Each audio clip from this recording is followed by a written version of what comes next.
Mi hermano Alfredo levantó su copa de vino y me miró desde el otro lado de la mesa. Isaura, ya sacaste algo del fondo de inversión que abrí para ti hace 3 años. Me quedé helada. Completamente helada. ¿Qué fondo?, pregunté con un hilo de voz. El vaso de mi hija Sonia casi se volcó. Vi cómo sus dedos temblaban alrededor del cristal. Mi yerno Omar se puso blanco, completamente blanco, como si acabara de ver un fantasma. Dejó el tenedor sobre el plato con un ruido seco que retumbó en el silencio. Alfredo frunció el ceño. Se inclinó hacia adelante, confundido. ¿Cómo que qué fondo, Isaura? El fondo de inversión que abrí a tu nombre. Hace 3 años. $500,000. Tú eres la única beneficiaria. Sentí que el piso se abría bajo mis pies. $500,000. 3 años. Yo no sabía nada de eso. Absolutamente nada. Miré a Sonia. Su rostro estaba rígido. Sus ojos evitaban los míos. Omar había dejado de respirar. Lo noté porque su pecho ya no se movía. Estaba inmóvil, como una estatua de sal. Alfredo, dije despacio, sintiendo cada palabra salir de mi boca como si pesara 1 tonelada, yo nunca recibí ningún documento. Nunca supe de ese dinero. Mi hermano palideció. Eso es imposible. Mandé todos los papeles a esta dirección. A tu nombre. Firmados. Notariados. Incluso llamé para confirmar que habían llegado. Se hizo un silencio tan profundo que pude escuchar el reloj de pared en la sala. Cada segundo sonaba como un martillazo. Alfredo miró a Sonia. ¿Tú recibiste algún sobrenombre de tu madre? Algo del banco First American Trust. Sonia abrió la boca. La cerró. Volvió a abrirla. Yo. No recuerdo. ¿Cómo que no recuerdas? La voz de Alfredo subió de tono. Hablo de un sobrecertificado. Con sellos internacionales. Imposible no recordarlo. Omar se levantó de golpe. Voy al baño, murmuró. Pero su voz sonó rota, desesperada. Alfredo no le quitó los ojos de encima mientras salía. Luego me miró a mí. Isaura, ¿en serio nunca viste esos documentos? Negué con la cabeza. Sentía un nudo en la garganta del tamaño de una piedra. Nunca, Alfredo. Te lo juro. Mi hermano sacó su teléfono. Sus dedos volaban sobre la pantalla. Llamó al banco. Puso el altavoz. Una voz amable respondió del otro lado. First American Trust. Buenas noches. Habla Alfredo Rodríguez. Necesito información sobre la cuenta de inversión número 4471-8839-2206. A nombre de Isaura Rodríguez. Hubo un momento de espera. Tecla sonando. Luego la voz regresó. Sí, señor Rodríguez. La cuenta está activa. Saldo actual, $120,000. El mundo se detuvo. ¿Cuánto?, preguntó Alfredo, incrédulo. $120,000, señor. Eso es imposible. Deposité 500,000 hace 3 años. Con los rendimientos debería estar en más de 600,000. La mujer del banco hizo una pausa. Señor, ha habido retiros constantes. El más reciente fue hace 2 semanas. $30,000. Alfredo apretó el teléfono con tanta fuerza que pensé que lo iba a romper. ¿Quién autorizó esos retiros? La beneficiaria, Isaura Rodríguez. Según nuestros registros, ella firmó personalmente cada solicitud. Me sentí mareada. La habitación empezó a girar. Eso es mentira, susurré. Yo nunca firmé nada. Alfredo colgó. Me miró con una mezcla de horror y comprensión. Isaura, ¿dónde guardas tus documentos? En mi cuarto. En el cajón de la mesita de noche. Sonia tiene acceso a ese cajón. No respondí. No hacía falta. Sonia vivía en esa casa. Yo era apenas una invitada. Una carga. Un mueble viejo que ocupaba espacio.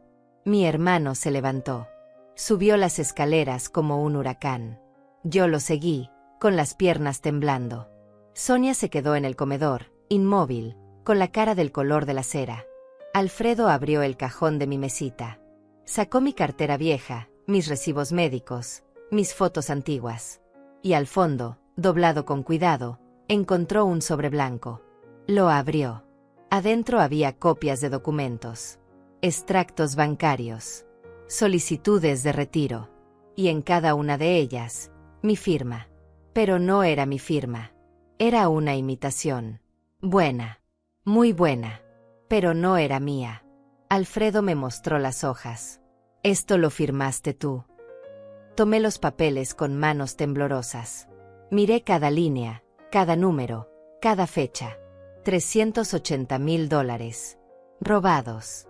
En retiros pequeños, espaciados, cuidadosamente planeados. Durante 3 años. No, dije con voz quebrada. No fui yo. Mi hermano cerró los ojos. Respiró hondo. Entonces ya sé quién fue.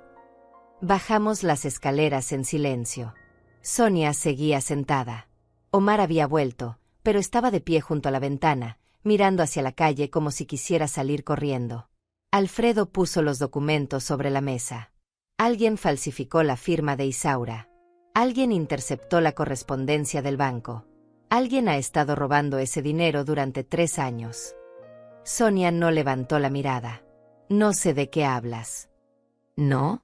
Mira estas fechas. Mira estos montos. 30,000 aquí. 40,000 allá. Siempre justo después de que llamabas diciendo que necesitabas dinero para reparaciones de la casa. Para el auto. Para los estudios de los niños. Omar se giró. Alfredo, esto es un malentendido. No es un malentendido. Es un robo. Un fraude. Y voy a llegar hasta el fondo de esto. Sonia finalmente me miró. Y en sus ojos no vi arrepentimiento. Vi miedo. Miedo a ser descubierta. Miedo a perder lo que había construido con mi dinero. Pero también vi algo más. Desprecio. Como si yo no tuviera derecho a ese dinero. Como si fuera natural que ella lo tomara. Me levanté despacio. Muy despacio. Sentía que me movía bajo el agua. Sonia, dije con una calma que no sabía que tenía. ¿Dónde está mi dinero? Ella apretó los labios. No sé de qué hablas, mamá. Mi dinero. Los $500,000 que tu tío puso a mi nombre. ¿Dónde están? Yo no tengo tu dinero. Pero su voz tembló. Y Omar miró al suelo. Alfredo golpeó la mesa. Voy a contratar un abogado. Voy a contratar un investigador privado. Y voy a recuperar hasta el último centavo. Aunque tenga que demandarte, Sonia. Aunque tenga que llevarte a la cárcel. Sonia se puso de pie de un salto. ¿Me vas a amenazar en mi propia casa? Esta casa, dijo Alfredo con voz helada, probablemente fue comprada con el dinero de tu madre. El silencio que siguió fue demoledor. Miré a mi hija, a mi yerno, a mi hermano. Y por primera vez en 3 años, algo cambió dentro de mí. No grité. No lloré. No supliqué. Solo pensé, con una claridad absoluta. Ellos no saben que ya tengo un plan. Ellos no saben que he estado observando. Que he estado esperando. Que este momento era exactamente lo que necesitaba. Tomé mi abrigo del perchero. Me voy a dormir, dije con voz tranquila. Buenas noches. Subí las escaleras. Cerré la puerta de mi cuarto. Me senté en la cama. Y sonreí. Porque ellos pensaban que era una anciana indefensa. Pero estaban a punto de descubrir quién era realmente Isaura Rodríguez. Esa noche no pude dormir. Me quedé sentada en la cama, con la espalda apoyada contra la pared fría, mirando el techo. Las palabras de Alfredo seguían rebotando en mi cabeza como una pelota sin control. $500,000. 3 años. Falsificación. Intenté recordar cuándo había empezado todo. ¿Cuándo fue el momento exacto en que mi vida se convirtió en esto? En ser una extraña en la casa de mi propia hija. Fue después de que murió Miguel, mi esposo. Habían pasado 4 años desde su funeral. 4 años desde que el cáncer se lo llevó en 6 meses brutales que nos dejaron sin aliento y sin ahorros. Los tratamientos consumieron todo. La casa que teníamos, pequeña pero nuestra, tuvo que ser vendida para pagar las deudas del hospital. Cuando Miguel cerró los ojos por última vez, yo tenía 72 años y nada más que una maleta con ropa y algunos recuerdos. Sonia apareció en el funeral con Omar. Me abrazó. Lloró conmigo. Me dijo que no me preocupara, que ellos me cuidarían. Ven a vivir con nosotros, mamá. Tenemos espacio. No puedes quedarte sola. Yo no quería. No quería ser una carga. Pero tampoco tenía opciones. No tenía casa. No tenía dinero. Mi pensión apenas alcanzaba para medicinas. Así que acepté. Los primeros meses fueron buenos. Sonia me trataba con cariño.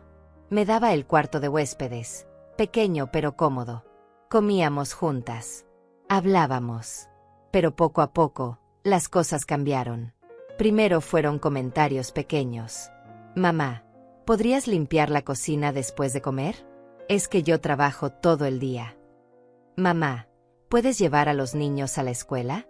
A mí se me hace tarde. Mamá, necesito que cuides a los gemelos esta noche. Omar y yo tenemos una cena importante. Yo decía que sí. Siempre decía que sí. Porque pensaba que era mi forma de pagar por el techo sobre mi cabeza. Luego los comentarios se volvieron más duros. Mamá, estás usando mucha agua caliente. Mamá, es necesario que dejes la luz prendida toda la noche. Mamá, podrías comer menos. La comida está cara. Y finalmente, los comentarios se volvieron crueles. Mamá, no sé cuánto tiempo más podemos mantenerte aquí. Esta casa es pequeña. Los niños están creciendo. Necesitan su espacio. Esa frase la dijo Sonia hace 6 meses.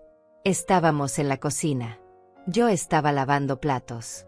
Ella entró con una carpeta de facturas en la mano y la dejó caer sobre la mesa con fuerza. Mira esto. El agua. La luz. La comida. Todo ha subido desde que llegaste. Sentí que algo se rompía dentro de mí. Pero no dije nada. Solo seguí lavando platos con manos temblorosas. Sonia suspiró. No lo digo para herirte, mamá. Solo digo que tenemos que ser realistas. Omar y yo trabajamos mucho. Y tú ya no produces nada. No produces nada. Esas palabras se clavaron en mi pecho como vidrios. Desde ese día, empecé a hacerme invisible. Comía menos. Hablaba menos. Me encerraba en mi cuarto la mayor parte del tiempo. Intentaba no molestar. Intentaba no existir. Omar era peor que Sonia. Él nunca me insultaba directamente, pero su desprecio era evidente en cada gesto. En cómo desviaba la mirada cuando yo entraba a una habitación. En cómo suspiraba cuando yo preguntaba algo. En cómo hablaba de mí como si yo no estuviera presente. Tu mamá dejó la llave del gas abierta otra vez, le decía a Sonia en voz alta, aunque yo estaba sentada en la sala. Tu mamá se olvidó de sacar la basura. Tu mamá está usando mi champú. Yo empecé a creer que era verdad. Que era una carga. Que era un problema. Que mi existencia era un inconveniente para todos. Me levantaba antes del amanecer para no cruzarme con ellos en el baño. Me preparaba té frío para no usar la estufa. Me saltaba comidas para que la comida rindiera más. Dejé de llamar a mis amigas. Dejé de salir. Dejé de hacer las cosas que me gustaban. Me convertí en un fantasma en mi propia vida. Y entonces llegó la Navidad. Alfredo llamó 2 semanas antes para avisar que vendría desde Miami. Hacía 5 años que no nos veíamos. Él había construido una empresa de importaciones que le dio más dinero del que jamás soñamos cuando éramos niños en aquel pueblo polvoriento donde crecimos. Sonia se emocionó con la noticia. Limpió la casa de arriba abajo. Compró comida cara. Decoró el árbol con luces nuevas. Tu tío es un hombre importante. Mamá, no podemos quedar mal. Yo no dije nada. Solo asentí. El día que llegó Alfredo, Sonia me pidió que me quedara en mi cuarto. Es que vamos a recibirlo con una cena especial. ¿Y tú? Bueno, ya sabes. No queremos que te canses. Entendí perfectamente. No querían que su tío millonario viera a la anciana estorbando en la sala. Pero Alfredo subió las escaleras apenas llegó. Abrió la puerta de mi cuarto sin tocar y me abrazó con tanta fuerza que casi me quita el aire. Isaura, hermana, cuánto te extrañé. Lloré en su hombro. No pude evitarlo. Esa noche, durante la cena, Alfredo habló de su vida en Miami, de sus negocios, de sus viajes. Y luego me miró con esa sonrisa cálida que siempre tuvo. Isaura, hace 3 años hice algo que debía haber hecho desde que murió Miguel. Abrí un fondo de inversión a tu nombre. $500,000. Para que nunca más tuvieras que depender de nadie. Para que vivieras con dignidad. Y entonces hizo la pregunta que lo cambió todo. ¿Ya sacaste algo del fondo? Ahora, acostada en mi cama, con la puerta cerrada, las piezas empezaron a encajar en mi mente como un rompecabezas macabro. Recordé todas las veces que Sonia recibía la correspondencia antes que yo. Es solo publicidad, mamá. Basura. Recordé todas las veces que me pidió que firmara papeles sin explicarme qué eran.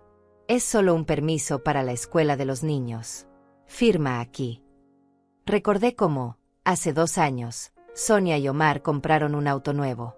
Un BMW negro brillante. Nos dieron un préstamo increíble en el banco, dijo Omar con orgullo.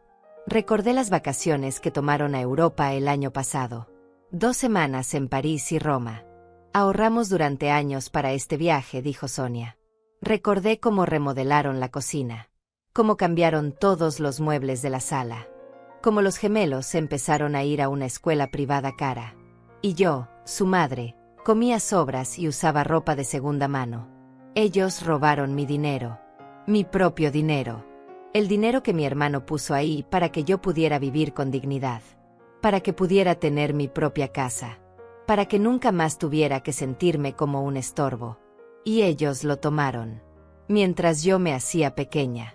Mientras yo me disculpaba por existir. Mientras yo creía que era una carga. Ellos usaban mi dinero para vivir como ricos. Sentía algo hervir dentro de mí. No era solo rabia. Era algo más profundo. Más frío. Más peligroso. Era claridad absoluta. Me levanté de la cama. Caminé hacia la ventana. Miré hacia la calle oscura. Y tomé una decisión. No iba a gritar. No iba a llorar. No iba a suplicar. Iba a hacer algo mucho peor. Iba a planear. Alfredo había dicho que contrataría un abogado. Un investigador. Pero yo sabía que eso tomaría tiempo. Meses. Tal vez años. Y para entonces, Sonia y Omar habrían escondido todo. Habrían borrado las pruebas. Habrían encontrado una forma de culparme a mí. No. Esto tenía que hacerlo yo. Con mis propias manos. Con mi propia estrategia. Empecé a recordar cosas que había aprendido en mi vida. Pequeños detalles. Conversaciones. Nombres. Rita Salinas. Mi vecina del antiguo barrio. La única amiga que todavía me llamaba de vez en cuando. Ella trabajaba en un despacho legal antes de jubilarse. Conocía a abogados. Conocía a investigadores. Hugo Mesa. El contador que llevaba las finanzas de Miguel cuando teníamos el pequeño negocio de telas. Un hombre honesto. Meticuloso. Si alguien podía rastrear el dinero, era él. Y Alfredo. Mi hermano. Con sus contactos. Con su dinero. Con su rabia. Tenía aliados. Solo necesitaba tiempo. Y paciencia. Me senté en la cama nuevamente. Saqué un cuaderno viejo del cajón. Una pluma. Y empecé a escribir. Fecha. 26 de diciembre. Primer retiro sospechoso según los documentos. 15 de enero. Hace 3 años. $40,000. Compra del BMW. Febrero. Hace 2 años. Viaje a Europa. Julio del año pasado. Remodelación de la cocina. Octubre del año pasado. Cada dato. Cada fecha. Cada gasto que no cuadraba con los ingresos que Sonia y Omar decían tener. Escribí durante horas. Hasta que el sol empezó a salir por la ventana. Y entonces escuché pasos en el pasillo. Guardé el cuaderno bajo el colchón. Me acosté. Cerré los ojos. La puerta se abrió despacio. Era Sonia. La sentí acercarse. Quedarse de pie junto a mi cama. Mamá, susurró. ¿Estás despierta? No me moví. Respiré lento, como si durmiera profundamente. Ella suspiró. Sentí su mano tocar mi frente. Un gesto que alguna vez fue de cariño. Ahora solo era verificación. Verificación de que yo seguía siendo la anciana indefensa que podían controlar. Perdóname, mamá murmuró. Pero no puedo perder todo lo que construí. No puedo. Se fue. Cerró la puerta con cuidado. Abrí los ojos. Y sonreí en la oscuridad. Porque mi hija acababa de confesar. Y yo lo había escuchado todo. Pasaron 2 días antes de que me atreviera a moverme. 2 días en los que fingí estar enferma, débil, confundida. Me quedaba en cama la mayor parte del tiempo. Apenas comía. Cuando Sonia entraba a preguntar cómo estaba, yo solo gemía y cerraba los ojos. Creo que la impresión de la Navidad la afectó, le escuchó decir a Omar en el pasillo. Está muy mal. Tal vez deberíamos llevarla al médico. No, respondió Omar rápido. Nada de médicos. Nada de llamar atención. Alfredo ya está haciendo demasiadas preguntas. Perfecto. Exactamente lo que necesitaba escuchar. El tercer día, cuando la casa estaba vacía, me levanté. Me vestí con ropa oscura. Tomé las llaves extra que Sonia guardaba en la cocina. Y salí. Hacía meses que no caminaba sola por la calle. Sentí el aire frío golpear mi cara y por un momento me detuve, mareada, abrumada. Pero respiré hondo y seguí adelante. Tomé un autobús hasta el centro. Bajé en la plaza principal. Caminé 3 cuadras hasta llegar a un edificio gris con un letrero discreto. Investigaciones Bravo. Servicios legales. Entré. Una secretaria joven me miró con sorpresa. Probablemente no esperaba ver a una anciana de 72 años pidiendo un investigador privado. ¿En qué puedo ayudarla? Necesito hablar con alguien. Es urgente. Es sobre un fraude. Ella dudó un momento. Luego tomó el teléfono. Déjeme ver si el señor Bravo puede atenderla. 5 minutos después estaba sentada frente a un hombre de unos 50 años. Cabello cano, mirada seria. Rafael Bravo. El nombre estaba grabado en una placa sobre su escritorio. Señora Rodríguez. Isaura Rodríguez. Dígame, señora Rodríguez, ¿en qué puedo ayudarla? Le conté todo. Desde el principio. Desde la muerte de Miguel hasta la pregunta de Alfredo en Navidad. Le mostré los documentos que había encontrado en mi cuarto. Las firmas falsificadas. Los retiros. Las fechas. Rafael escuchó sin interrumpir. Tomaba notas en una libreta pequeña. Cuando terminé de hablar, se recostó en su silla y me miró fijamente. Esto es fraude. Falsificación de documentos. Robo. Su hija y su yerno podrían ir a prisión. Lo sé. ¿Está segura de que quiere seguir adelante? Son su familia. Pensé en las palabras de Sonia. No produces nada. Pensé en los años de humillación. En las noches que pasé con hambre para no gastar su comida. En cómo me hicieron sentir invisible. Estoy segura. Rafael asintió. Voy a necesitar acceso a los registros bancarios. Necesito pruebas sólidas de que ellos retiraron ese dinero. Y necesito tiempo. Esto puede tomar semanas. Tal vez meses. ¿Cuánto cobra? $3,000 de anticipo. Luego 2,000 al mes hasta cerrar el caso. No tenía ese dinero. Apenas tenía $200 ahorrados de mi pensión. Rafael debe haber visto el pánico en mi cara. Señora Rodríguez, hay otra opción. Si su hermano está dispuesto a financiar la investigación. Él lo está, dije rápido. Déjeme llamarlo. Salí a la calle. Marqué el número de Alfredo. Respondió al segundo tono. Isaura, ¿dónde estás? Sonia dice que estás enferma en cama. Estoy en el centro. Alfredo, encontré un investigador privado. Necesito tu ayuda. Hubo un silencio. Dime dónde estás. Voy para allá. Media hora después, Alfredo entraba a la oficina de Rafael Bravo. Traía una carpeta bajo el brazo y esa expresión que yo conocía desde niño. La expresión que ponía cuando alguien se metía con su familia. Señor Bravo, dijo Alfredo estrechando su mano. Entiendo que mi hermana necesita sus servicios. Así es. Ponga el precio. Lo que sea necesario.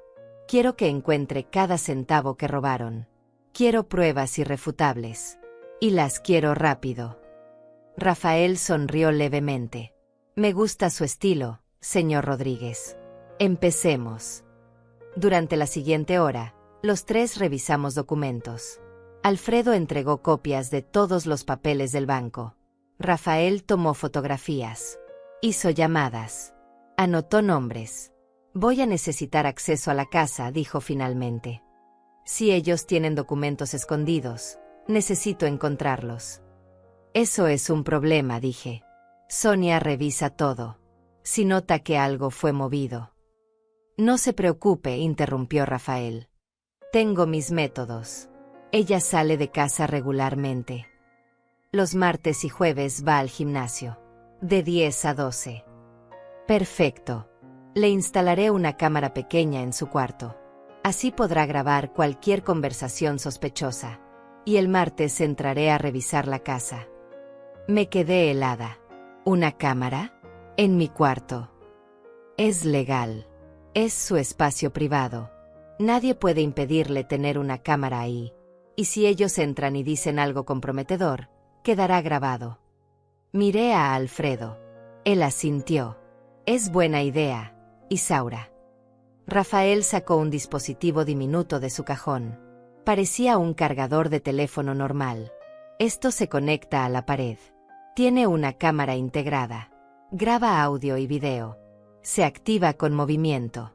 Nadie sospechará nada. Lo tomé con manos temblorosas. ¿Y si lo descubren? No lo harán. Confíe en mí. Salimos de la oficina 2 horas después. Alfredo me llevó a comer a un restaurante tranquilo cerca del parque. Pedimos café y sándwiches. Hacía años que no comía en un restaurante. Isaura, dijo Alfredo tomando mi mano sobre la mesa. ¿Por qué no me dijiste cómo te trataban? Bajé la mirada. Pensé que era mi culpa. Pensé que era una carga. Tú nunca has sido una carga. Eres mi hermana. Te quiero. Y voy a arreglar esto. Te lo prometo. Lloré. Ahí, en medio del restaurante, con el café enfriándose frente a mí. Lloré como no lloraba desde el funeral de Miguel. Alfredo me abrazó. Me dejó llorar en su hombro hasta que no me quedaron más lágrimas. Vamos a recuperar tu dinero, dijo con voz firme. Y vamos a hacer que paguen por lo que hicieron. Regresé a la casa al atardecer. Sonia estaba en la cocina preparando la cena. Me miró sorprendida. Mamá, ¿dónde estabas? Estaba preocupada. Mentira. No había preocupación en su voz. Solo irritación. Salí a caminar. Me sentía mejor. ¿Sola? Pudiste haberte caído. Pudiste haberte perdido. Estoy bien, Sonia. Subí las escaleras despacio, actuando más débil de lo que realmente estaba. Entré a mi cuarto. Cerré la puerta con seguro. Saqué el dispositivo que Rafael me dio. Lo conecté en el enchufe junto a mi cama. La pequeña luz verde parpadeó 2 veces y luego se apagó. Estaba funcionando. Me senté en la cama. Respiré hondo. Ahora venía la parte difícil. Tenía que actuar como si nada hubiera pasado. Tenía que fingir que seguía siendo la anciana confundida y débil que ellos creían que era. Tenía que esperar. Esa noche, durante la cena, Omar me miró con desconfianza. Tu mamá salió hoy, le dijo a Sonia. Sola. Al centro. Sonia me miró. Fuiste al centro, mamá. Solo a caminar un poco. Necesitaba aire. No fuiste a ningún otro lado. No, hija. Solo caminé. Omar frunció el ceño, pero no dijo nada más. Después de cenar, subí a mi cuarto temprano. Me acosté. Apagué la luz. Y esperé. A medianoche, escuché pasos en el pasillo. Luego voces susurradas. Sonia y Omar hablando fuera de mi puerta. Está rara, dijo Omar. Algo cambió. Es la vejez, respondió Sonia. A veces tienen días buenos. No me gusta. Tu tío está haciendo preguntas. Ella salió sola.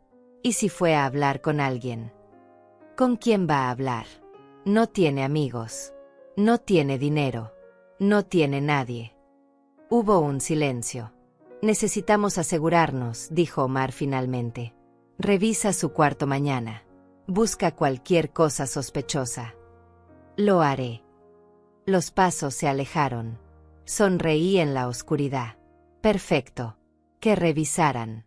Que buscaran. No encontrarían nada. Porque yo era más lista de lo que creían. Y esta vez, la anciana invisible tenía un plan. El martes por la mañana, Sonia salió al gimnasio como siempre. La vi desde la ventana de mi cuarto subirse a su auto y alejarse por la calle. Omar había salido 1 hora antes al trabajo. La casa quedó vacía y silenciosa. Esperé 10 minutos. Luego llamé a Rafael Bravo. Ya se fueron. Tiene 2 horas. Perfecto. Estoy a 5 minutos de ahí. Bajé las escaleras despacio. Preparé té. Me senté en la sala como si fuera un día normal. Pero mi corazón latía tan fuerte que podía escucharlo en mis oídos. Rafael llegó exactamente 7 minutos después. Tocó la puerta con suavidad. Abrí rápido y lo dejé entrar. ¿Dónde está la oficina de su yerno?, preguntó sin perder tiempo. Arriba. Segunda puerta a la izquierda. Rafael subió las escaleras con una mochila negra al hombro. Yo me quedé abajo, vigilando por la ventana, con el teléfono en la mano lista para llamar si veía regresar el auto de Sonia. Pasaron 40 minutos que se sintieron como 40 años. Finalmente, Rafael bajó. Traía la mochila llena y una expresión seria en el rostro. Encontré algo. Mucho más de lo que esperaba. ¿Qué? Documentos. Extractos bancarios. Recibos. Todo escondido en el fondo de un cajón cerrado con llave. Tuve que forzarla, pero volví a cerrarla. No notarán nada hasta que intenten abrirla. Sentí que las piernas me temblaban. ¿Qué decían los documentos? Su hija y su yerno no solo robaron su dinero, señora Rodríguez. Usaron su identidad para abrir 3 tarjetas de crédito. Acumularon deudas de más de $80,000 a su nombre. Y están planeando declararse en bancarrota, usando su información personal. El mundo se detuvo. ¿Qué?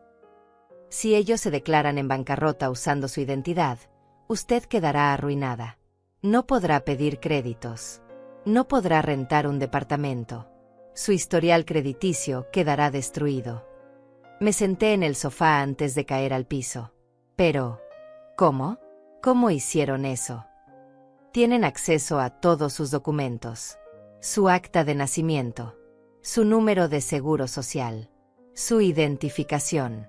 Con eso pueden hacer lo que quieran. Rafael sacó su teléfono y me mostró fotografías de los documentos que había encontrado. Solicitudes de tarjetas de crédito con mi nombre. Estados de cuenta con compras que yo nunca hice. Joyas. Ropa cara. Hoteles. Restaurantes. $78,000 en deudas. A mi nombre. Esto es peor que un simple robo, dijo Rafael guardando el teléfono. Esto es usurpación de identidad. Es un delito federal. Pueden ir a prisión por años. Me quedé mirando la pared, sin poder procesar lo que acababa de escuchar. Mi propia hija. La niña que cargué en mis brazos. La niña a la que le canté canciones de cuna. La niña por la que trabajé doble turno durante años para que pudiera ir a una buena escuela. Me estaba destruyendo. Señora Rodríguez, la voz de Rafael me trajo de vuelta. Necesito que me escuche con atención. Esto es serio. Muy serio. Necesitamos actuar rápido antes de que ellos ejecuten su plan. ¿Qué tengo que hacer? Primero, vamos a congelar su crédito. Hoy mismo. Para que no puedan abrir nada más a su nombre. Segundo, vamos a presentar una denuncia formal ante las autoridades.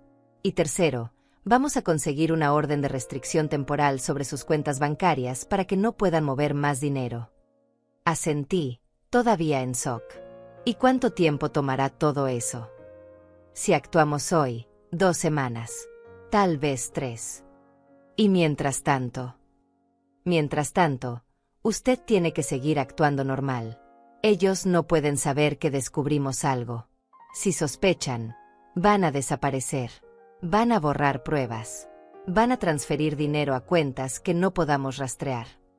Rafael se levantó y caminó hacia la ventana. Sé que es difícil. Sé que duele. Pero necesito que sea fuerte. Necesito que finja que nada pasó. Puede hacerlo. Pensé en Miguel. En cómo luchó contra el cáncer hasta el último segundo. En cómo nunca se rindió. En cómo me tomó la mano el día antes de morir y me dijo: tú eres más fuerte de lo que crees, Isaura. Nunca lo olvides. Miré a Rafael a los ojos. Puedo hacerlo. Él asintió. Bien. Entonces aquí está el plan. Yo voy a trabajar con un abogado para preparar todos los documentos legales. Voy a contactar al banco para congelar su crédito. Y voy a entregarle esto. Sacó de su mochila un teléfono celular pequeño. Es un teléfono nuevo. Limpio. Seguro. Solo yo tengo el número. Si necesita hablar conmigo, use este teléfono. Nunca use el teléfono de la casa. Ellos pueden estar revisando sus llamadas. Tomé el teléfono. Era simple, antiguo, de esos que solo sirven para llamar y mandar mensajes. Guárdelo bien. Y borre siempre el historial de llamadas después de usarlo. Lo haré. Rafael revisó su reloj. Tengo que irme. Su hija regresa en 30 minutos. Voy a estar en contacto. Y recuerde, actúe normal. No deje que vean que sabe algo. Se fue tan silenciosamente como llegó. Me quedé sola en la sala, mirando el teléfono en mi mano, sintiendo el peso de todo lo que acababa de descubrir. Mi hija no solo me robó dinero, me robó mi identidad, me robó mi futuro, me condenó a una vida de deudas y miseria. Y lo peor de todo, lo hizo sin remordimiento. Subí las escaleras. Escondí el teléfono en el fondo de mi armario, dentro de una caja de zapatos viejos que nadie tocaba. Luego me senté en mi cama y respiré hondo. Tenía que fingir. Tenía que actuar como la anciana débil y confundida que ellos esperaban ver. Media hora después, escuché el auto de Sonia estacionarse. La puerta principal abriéndose. Sus pasos subiendo las escaleras. Tocó a mi puerta. «Mamá, ¿estás despierta?» «Sí, hija. Pasa». Entró con una bolsa del supermercado. «Te traje yogur. El que te gusta». Lo dejó sobre mi mesita de noche. Luego se sentó en el borde de mi cama. «¿Cómo te sientes hoy?» «Mejor. Un poco cansada, pero mejor». Ella asintió. Me miró con esos ojos que alguna vez fueron tiernos y ahora solo calculaban, medían, evaluaban. «Mamá, necesito preguntarte algo». «Dime». «El tío Alfredo me llamó ayer. Dice que va a contratar un abogado. Dice que va a investigar lo del fondo de inversión». «Ya veo». «¿Tú le dijiste algo? ¿Le dijiste que sospechabas de nosotros?» Actué confundida. ¿Sospechar? No entiendo, hija. «Mamá, es importante. ¿Hablaste con alguien sobre el dinero? ¿Le contaste a alguien?» «Solo hablé con tu tío. En la cena de Navidad. Cuando hizo la pregunta». Sonia me estudió con la mirada, buscando señales de mentira, buscando grietas en mi fachada. Pero yo había pasado 3 años aprendiendo a hacerme invisible. Había perfeccionado el arte de no mostrar nada. «Está bien, mamá. Solo quería asegurarme». Se levantó para irse, pero antes de salir, se detuvo en la puerta. «Mamá, si alguien viene a preguntarte sobre el dinero, sobre documentos, sobre cualquier cosa, no digas nada. ¿Me entiendes? Nada. Pueden ser estafadores intentando confundirte». «Entiendo, hija». «Bien». Cerró la puerta. Me quedé sentada, inmóvil, contando hasta 100 antes de moverme. Luego saqué el cuaderno escondido bajo mi colchón. Agregué una nota nueva. 12 de enero. Sonia me advirtió que no hable con nadie. Está asustada. Alfredo los está presionando. Tienen miedo. Guardé el cuaderno. Miré hacia el cargador conectado en la pared. La cámara escondida. Grabando todo. Esa noche, durante la cena, Omar apenas me miró. Comió rápido y se encerró en su oficina. Sonia también estaba tensa. Movía la comida en su plato sin comerla realmente. ¿Pasa algo, hija?, pregunté con voz inocente. No. Solo es trabajo. Mucho estrés. Mentira. Pero yo solo asentí y seguí comiendo mi sopa en silencio. Después de lavar los platos, subí a mi cuarto. Cerré la puerta. Saqué el teléfono que Rafael me dio. Tenía un mensaje. Crédito congelado. Abogado contactado. Reunión mañana 3 de la tarde, lugar: Cafetería El Roble. Venga sola. Borré el mensaje. Apagué el teléfono. Lo volví a esconder. Y sonreí. Porque mientras Sonia y Omar dormían tranquilos pensando que habían ganado, yo estaba construyendo la trampa perfecta. Una trampa de la que no podrían escapar. Una trampa que les enseñaría que la anciana invisible que despreciaron durante años era en realidad la mujer más peligrosa que habían conocido. Y esta vez, yo no pediría perdón. Esta vez, yo pediría justicia. La cafetería El Roble estaba en el centro, escondida entre edificios viejos y tiendas de antigüedades. Llegué a las 3 en punto, caminando despacio, mirando por encima del hombro cada pocos pasos. Sonia creía que había ido al médico. Le dije que tenía cita para revisar mi presión. ¿Quieres que te lleve, mamá?, había preguntado esa mañana. No, hija. El doctor está cerca. Puedo tomar el autobús. Ella no insistió, probablemente aliviada de no tener que acompañarme. Rafael ya estaba en una mesa del fondo. Con él había un hombre mayor, de unos 60 años, con lentes gruesos y un maletín de cuero gastado. Se levantaron cuando me vieron llegar. Señora Rodríguez, dijo Rafael. Él es Hugo Mesa, contador forense. Es el mejor en casos de fraude financiero. Hugo extendió su mano. Tenía un apretón firme, seguro. Mucho gusto, señora. Rafael me puso al tanto de su situación. Es grave, pero tenemos opciones. Nos sentamos. Pedí un té que no tenía intención de beber. Mis manos temblaban demasiado para sostener la taza con firmeza. Hugo abrió su maletín y sacó una carpeta gruesa llena de papeles. He revisado todos los documentos que Rafael recuperó de la casa. Y también solicité información directamente al banco. Aquí está lo que encontramos. Puso varios papeles frente a mí. Números. Fechas. Transacciones. Su hija y su yerno retiraron un total de $380,000 de su fondo de inversión durante 3 años. Pero eso no es todo. Abrieron 3 tarjetas de crédito a su nombre con límites combinados de $100,000. Actualmente tienen una deuda de $78,000. Hugo pasó otro papel. También tomaron un préstamo personal de $50,000 usando su casa anterior como garantía. La casa que usted y su esposo vendieron para pagar los gastos médicos. Me quedé sin aire. Pero esa casa ya no existe. La vendimos. Lo sé. Ellos mintieron en la solicitud. Dijeron que usted todavía era dueña. Falsificaron documentos de propiedad. Cerré los ojos. Cada revelación era un golpe más profundo. ¿Cuánto debo en total?, pregunté con voz quebrada. $128,000.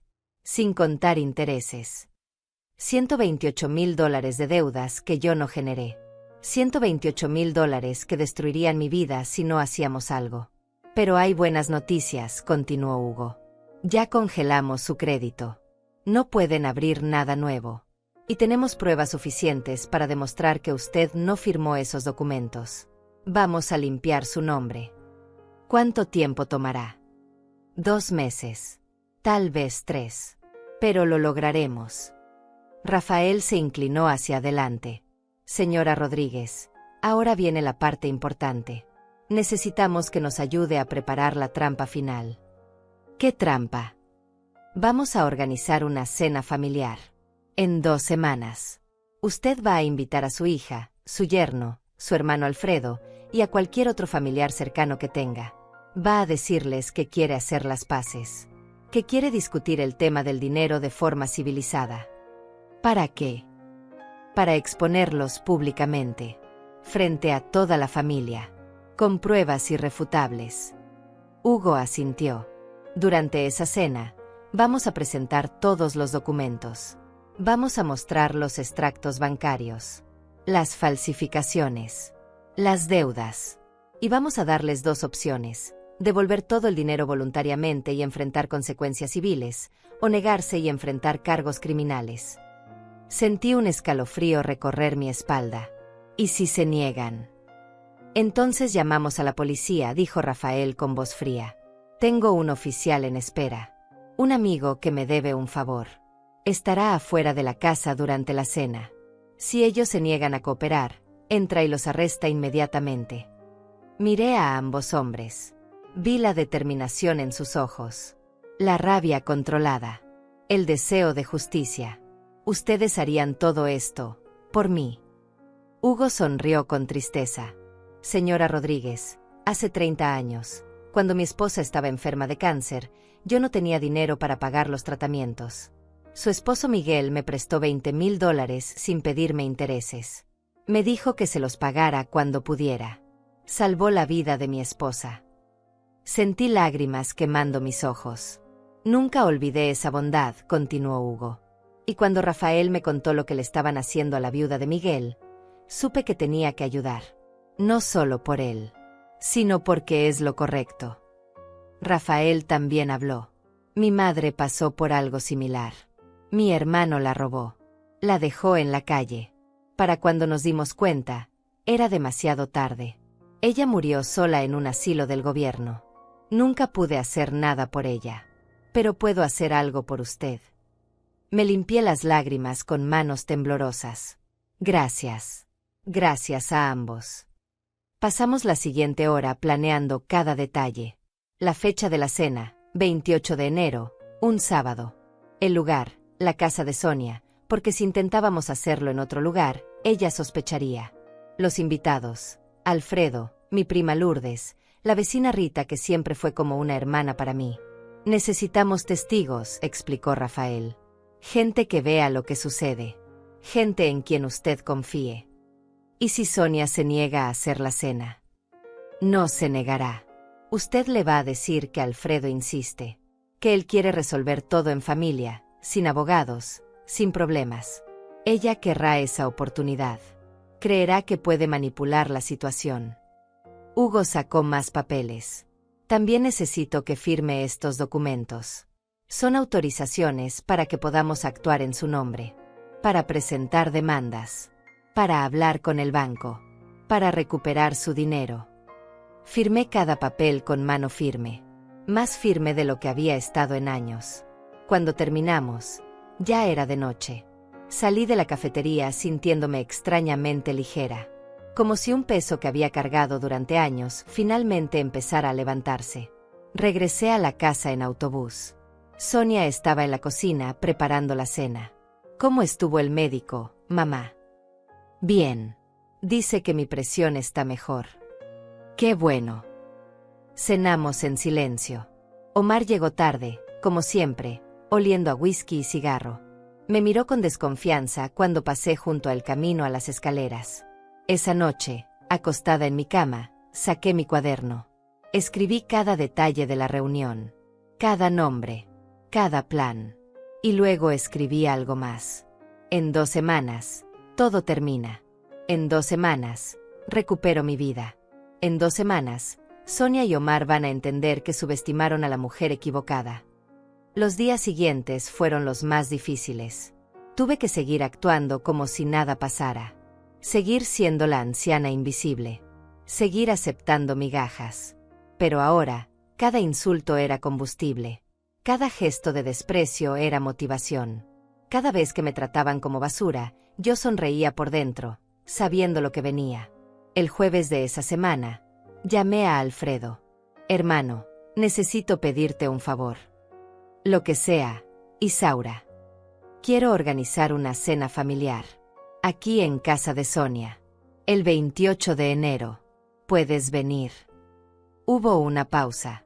Alfredo entendió inmediatamente. Es hora. Es hora. Ahí estaré. con todo lo que necesites. Luego llamé a Lourdes, mi prima.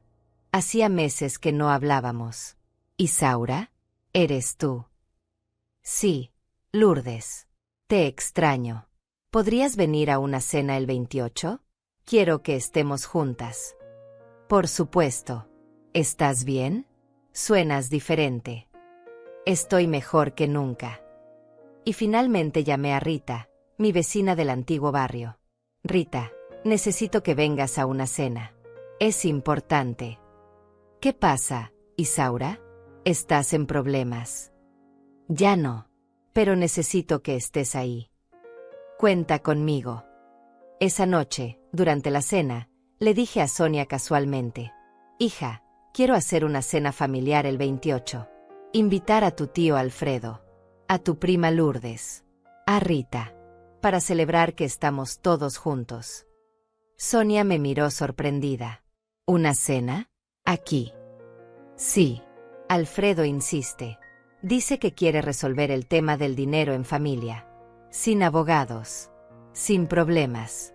Solo nosotros hablando. Vi el interés brillar en sus ojos. La avaricia.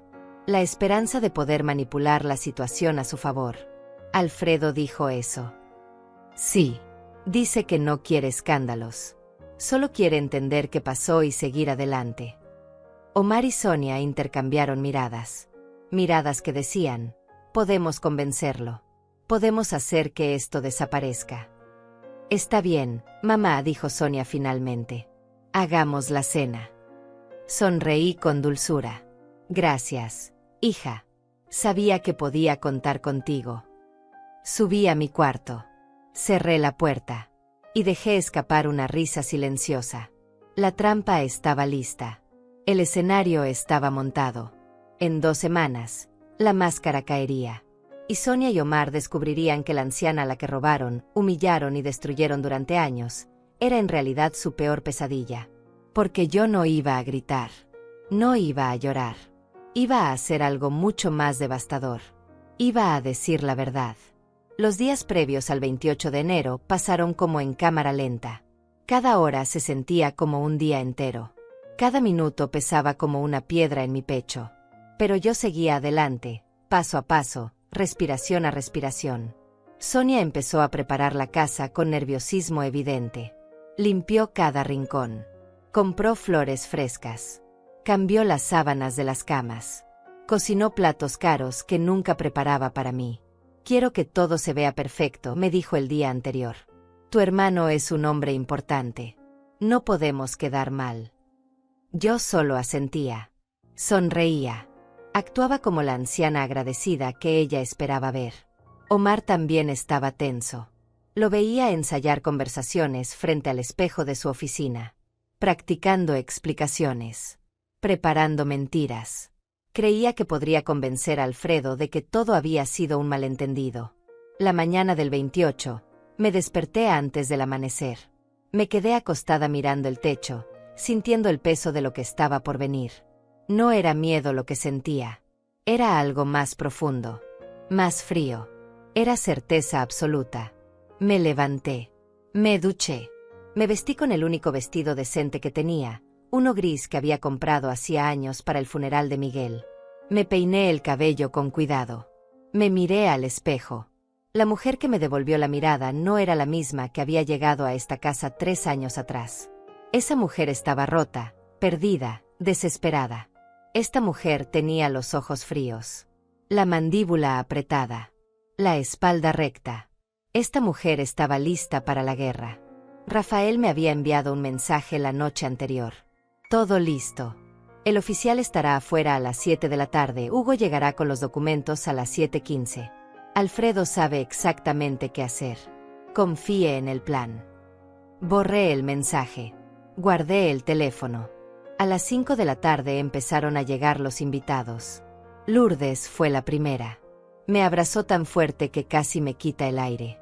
Isaura, estás tan delgada. Te están alimentando bien. Estoy bien, prima. Gracias por venir. Rita llegó 15 minutos después. Traía un pastel que había horneado. Me tomó las manos y me miró a los ojos con esa intensidad que solo ella tenía. ¿Estás segura de lo que vas a hacer?, susurró. Completamente. Ella asintió.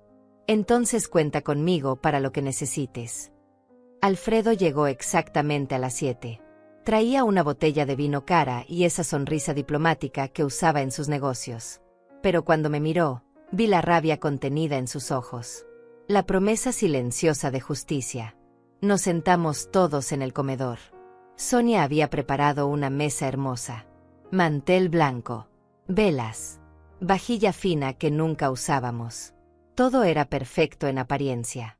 Pero debajo de esa perfección, había una corriente de tensión tan fuerte que podía cortarse con un cuchillo. Omar sirvió vino. Brindamos. Comimos los primeros platos en un silencio incómodo roto solo por comentarios superficiales sobre el clima, el trabajo, los niños. Sonia estaba nerviosa. Hablaba demasiado. Reía demasiado fuerte. Llenaba su copa de vino cada 5 minutos. Omar intentaba parecer relajado, pero sus manos temblaban cada vez que levantaba el tenedor. Fue Alfredo quien finalmente rompió la farsa. Bueno, dijo dejando su copa sobre la mesa con un golpe seco. Creo que todos sabemos por qué estamos aquí esta noche. El silencio se hizo más denso. Sonia intentó sonreír. Tío Alfredo, creo que ha habido un malentendido terrible sobre el fondo de inversión de mamá. Nosotros podemos explicar. Explicar. La voz de Alfredo era fría como hielo. ¿Explicar cómo robaron $380,000? ¿Explicar cómo falsificaron la firma de mi hermana? ¿Explicar cómo abrieron tarjetas de crédito a su nombre y la endeudaron con casi $80,000? Sonia palideció. Omar dejó caer su tenedor. No sabemos de qué hablas, tartamudeó Sonia. En ese momento, sonó el timbre. Fui yo quien se levantó a abrir. Hugo Mesa estaba en la puerta con su maletín de cuero y una expresión seria. Buenas noches, señora Rodríguez. Adelante, Hugo. Lo llevé al comedor. Todas las miradas se clavaron en él. Buenas noches, dijo Hugo con voz profesional. Mi nombre es Hugo Mesa. Soy contador forense. Y he sido contratado para investigar el fraude financiero cometido contra la señora Isaura Rodríguez. Sonia se puso de pie de un salto. ¿Qué es esto? ¿Quién es este hombre? Siéntate, Sonia, dije con una calma que me sorprendió a mí misma. Es hora de que escuches. Ella me miró como si me hubiera convertido en otra persona. Porque en cierto modo, lo había hecho. Hugo abrió su maletín y empezó a sacar documentos. Pilas y pilas de papeles. Los puso sobre la mesa, uno por uno. Extracto bancario del fondo de inversión. Aquí pueden ver los retiros no autorizados. $40,000 el 15 de enero de hace 3 años. 35,000 el 22 de marzo del mismo año. 50,000 el 8 de julio. Siguió leyendo fecha tras fecha. Monto tras monto. Cada palabra era un martillazo. Solicitudes de tarjetas de crédito a nombre de Isaura Rodríguez. 3 diferentes bancos. Límites combinados de $100,000. Deuda actual, $78,000. Puso más papeles. Aquí tenemos las firmas falsificadas. Pueden ver la diferencia con la firma real de la señora Rodríguez. No son ni siquiera buenas imitaciones. Omar intentó levantarse. Esto es ridículo. No tenemos que escuchar esto en nuestra propia casa. Siéntate, dijo Alfredo con voz tan amenazante que Omar obedeció inmediatamente. Hugo continuó. También tenemos registros de compras. Un BMW por $52,000. 2 viajes a Europa por $30,000 combinados. Remodelación de cocina por $25,000.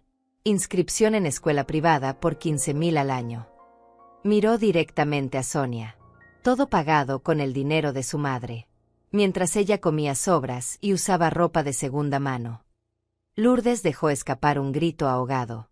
Rita apretó mi mano bajo la mesa. Sonia empezó a llorar. Mamá, por favor. Nosotros íbamos a devolvértelo. Solo necesitábamos tiempo. Las cosas estaban difíciles y... Difíciles. Mi voz sonó extraña, poderosa, nueva. ¿Viajes a Europa son cosas difíciles? ¿Autos de lujo son cosas difíciles? Me levanté. Caminé alrededor de la mesa hasta quedar frente a ella. Durante 3 años me hiciste sentir como basura, como una carga, como si mi existencia fuera un problema. Me dijiste que no producía nada, que era un peso para esta familia. Sonia sollozaba. Mamá, perdóname. Y todo ese tiempo, estabas viviendo con mi dinero. El dinero que mi hermano puso ahí para que yo tuviera dignidad, para que nunca más tuviera que depender de nadie.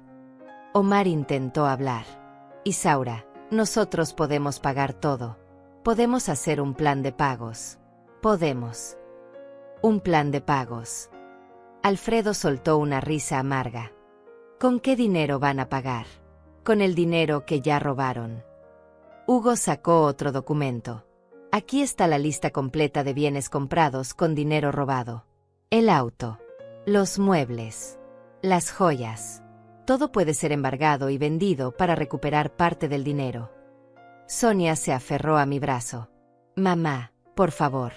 Somos familia. No puedes hacernos esto. Piensa en los niños. Piensa en tus nietos. La miré. Vi su rostro lleno de lágrimas, sus ojos suplicantes. Y no sentí nada. Nada excepto frialdad absoluta. Pensé en la familia cada día que pasé hambre en esta casa. Pensé en la familia cada vez que me hiciste sentir invisible. Pensé en la familia cada noche que lloré en mi cuarto preguntándome por qué mi propia hija me odiaba tanto. Me solté de su agarre. Pero tú nunca pensaste en mí. Nunca. Alfredo se levantó. Tienen 2 opciones. Opción 1. Firman un acuerdo ahora mismo para devolver todo el dinero en un plazo de 6 meses. Venden el auto. Venden las joyas. Hipotecan esta casa si es necesario. Y además, Isaura presenta una demanda civil que los obligará a pagar daños y perjuicios. Hizo una pausa. Opción 2. Se niegan. Y llamamos a la policía que está esperando afuera. Serán arrestados por fraude, falsificación de documentos y usurpación de identidad. Son delitos federales. Pueden ir a prisión por 10 años.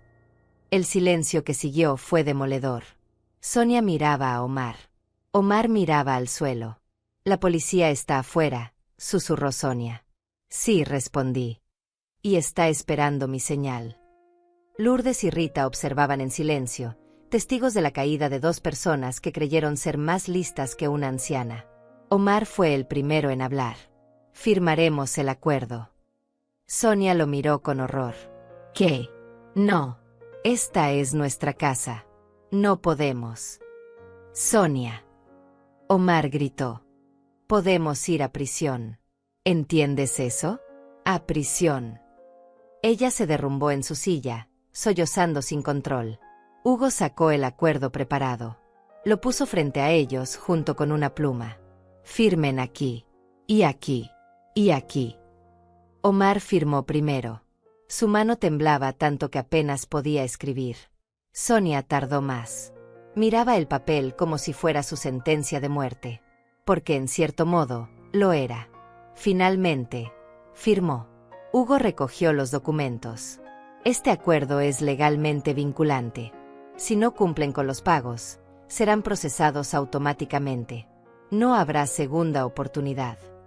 Se fue sin decir más.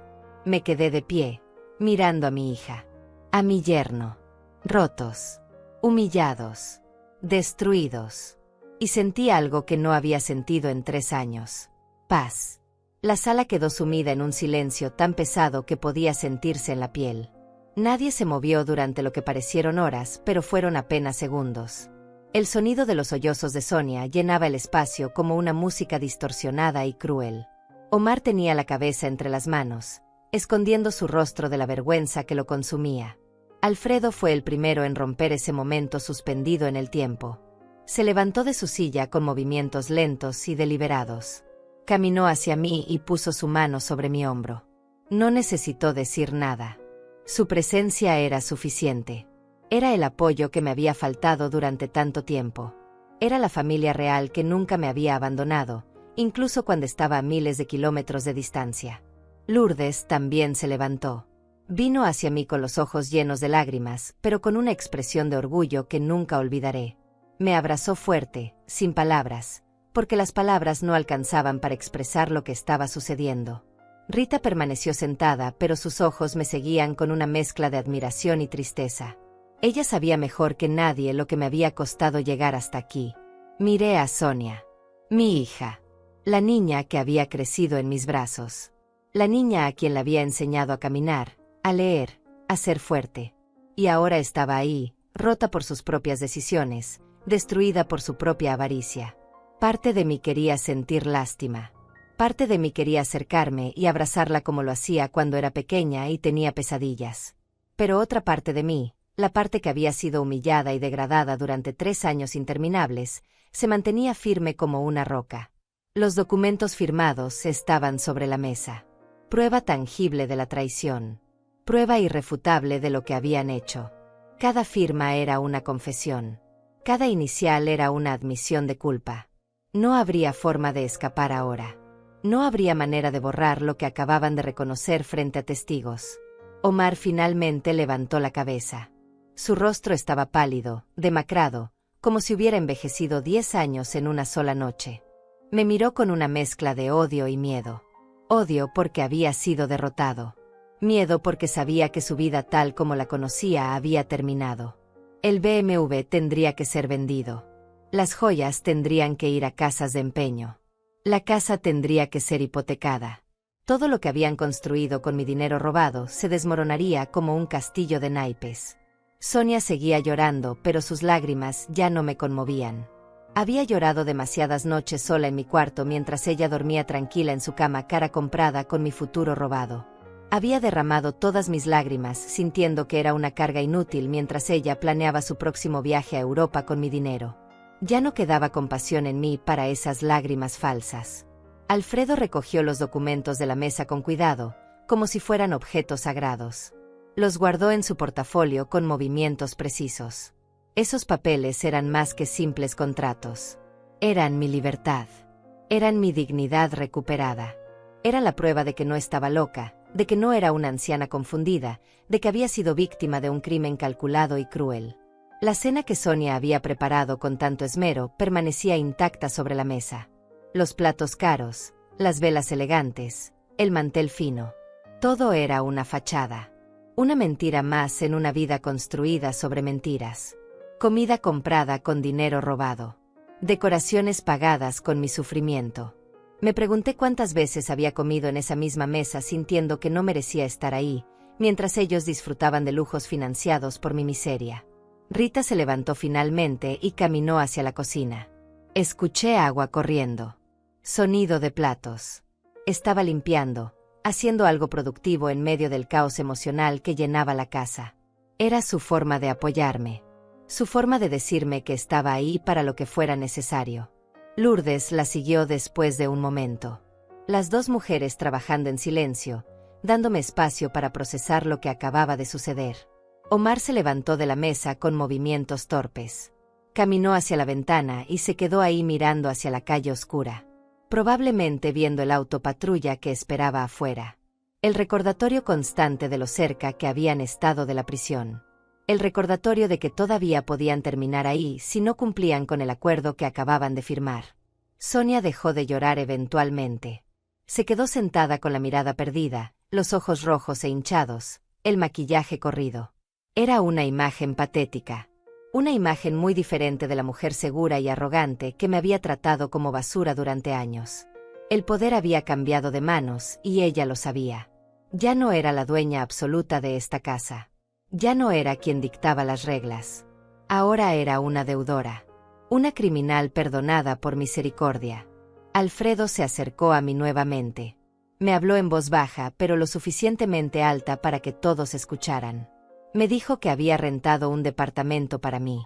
Un lugar pequeño pero digno en el centro de la ciudad. Amueblado. Pagado por 6 meses. Un lugar donde podría vivir en paz mientras se resolvía todo el proceso legal de recuperación del dinero. Un lugar donde nunca más tendría que sentirme como una carga. Las palabras de mi hermano eran como bálsamo sobre heridas abiertas. Un departamento propio.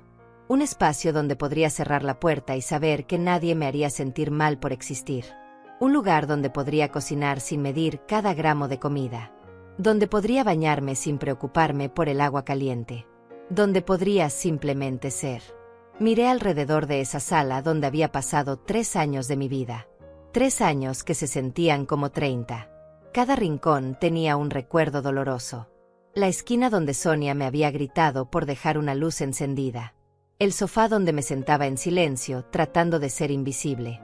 La mesa donde comía sobras mientras ellos disfrutaban de comidas completas. Este lugar nunca fue mi hogar. Fue mi prisión. Subí las escaleras lentamente. Cada escalón era un paso hacia mi libertad. Entré a mi cuarto por última vez como residente de esa casa. Miré la cama donde había dormido noches interminables llenas de lágrimas. El armario con mi ropa vieja y gastada. La ventana desde donde había mirado tantas veces deseando estar en cualquier otro lugar. Saqué mi maleta del fondo del armario. La misma maleta que había traído el día que llegué a esta casa después del funeral de Miguel. Empecé a guardar mi ropa despacio, doblando cada prenda con cuidado. No tenía mucho. 3 vestidos. Algunas blusas. Ropa interior remendada. Zapatos desgastados. Era todo lo que poseía en el mundo material. Pero ahora tenía algo mucho más valioso. Tenía mi dignidad de vuelta. Guardé también las pocas fotografías que tenía. Miguel y yo en nuestro aniversario de bodas. Sonia cuando era bebé. Mis padres en su juventud. Recuerdos de tiempos cuando la familia significaba amor y no traición. Recuerdos de cuando Sonia me miraba con admiración y no con desprecio. El cuaderno donde había anotado todo durante estas semanas también fue a la maleta. Esas páginas contenían la evidencia de mi despertar. La transformación de víctima a luchadora. La evolución de mujer rota a mujer vengada. Algún día tal vez lo releería y me sorprendería de mi propia fuerza. Bajé las escaleras con mi maleta. Alfredo la tomó de mis manos antes de que pudiera protestar. Lourdes y Rita ya estaban esperando junto a la puerta. Habían terminado de limpiar la cocina. Habían borrado los rastros de la cena que nunca se completó. La cena que se convirtió en juicio. Sonia seguía sentada en la misma silla. No se había movido. No había intentado detenerme. Tal vez sabía que no tenía derecho. Tal vez entendía finalmente que había cruzado una línea que no podía deshacerse. Omar permanecía junto a la ventana como una estatua de sal. Caminé hacia la puerta. Me detuve un momento. Me giré y miré a mi hija por última vez esa noche. No dije nada. No había nada que decir. Todo lo que necesitaba ser dicho había sido dicho. Todo lo que necesitaba ser hecho había sido hecho. Salí de esa casa con la cabeza en alto. El aire frío de la noche golpeó mi rostro y sentí que podía respirar profundamente por primera vez en años. El auto patrulla seguía ahí. El oficial me saludó con un gesto de cabeza. No sería necesaria su intervención esa noche, pero su presencia había sido esencial. El recordatorio silencioso de las consecuencias reales. Alfredo abrió la puerta de su auto. Subí. Mi hermano Alfredo levantó su copa de vino y me miró desde el otro lado de la mesa. Isaura, ya sacaste algo del fondo de inversión que abrí para ti hace 3 años. Me quedé helada. Completamente helada. ¿Qué fondo?, pregunté con un hilo de voz. El vaso de mi hija Sonia casi se volcó. Vi cómo sus dedos temblaban alrededor del cristal. Mi yerno Omar se puso blanco, completamente blanco, como si acabara de ver un fantasma. Dejó el tenedor sobre el plato con un ruido seco que retumbó en el silencio. Alfredo frunció el ceño. Se inclinó hacia adelante, confundido.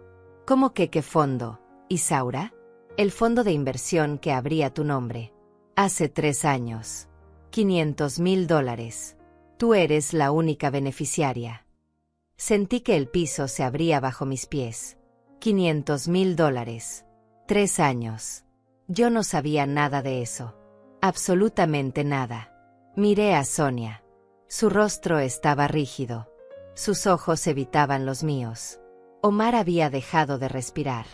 Lo noté porque su pecho ya no se movía. Estaba inmóvil, como una estatua de sal. Alfredo, dije despacio, sintiendo cada palabra salir de mi boca como si pesara una tonelada, Yo nunca recibí ningún documento. Nunca supe de ese dinero. Mi hermano palideció. Eso es imposible. Mandé todos los papeles a esta dirección. A tu nombre. Firmados. Notariados.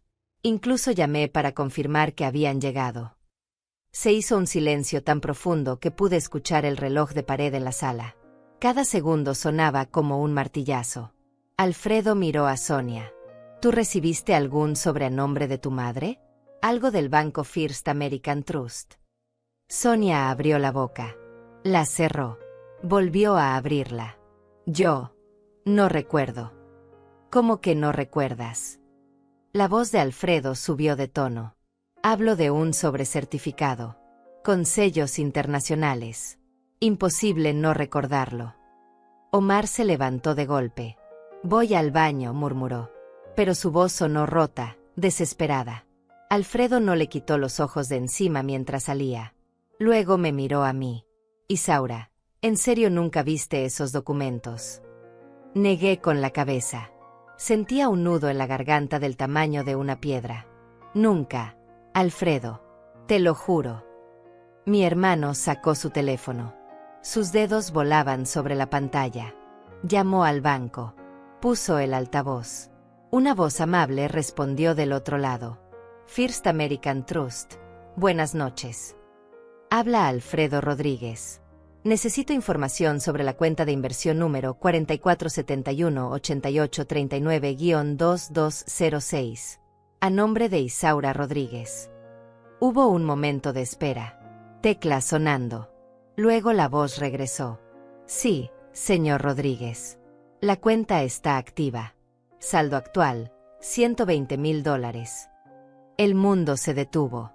¿Cuánto?, preguntó Alfredo, incrédulo. $120,000, señor. Eso es imposible. Deposité 500,000 hace 3 años. Con los rendimientos debería estar en más de 600,000. La mujer del banco hizo una pausa. Señor, ha habido retiros constantes. El más reciente fue hace 2 semanas. $30,000. Alfredo apretó el teléfono con tanta fuerza que pensé que lo iba a romper.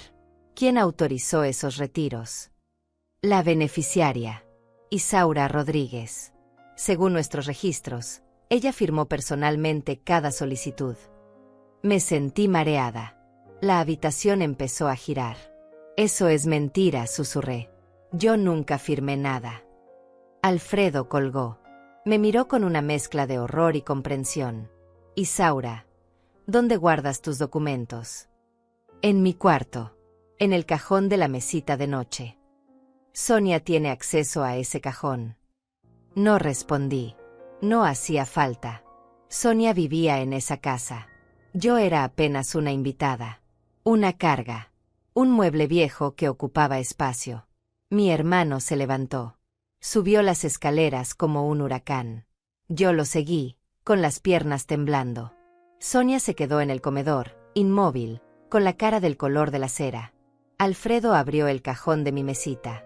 Sacó mi cartera vieja, mis recibos médicos, mis fotos antiguas. Y al fondo, doblado con cuidado, encontró un sobre blanco. Lo abrió. Adentro había copias de documentos. Extractos bancarios. Solicitudes de retiro. Y en cada una de ellas, mi firma. Pero no era mi firma. Era una imitación.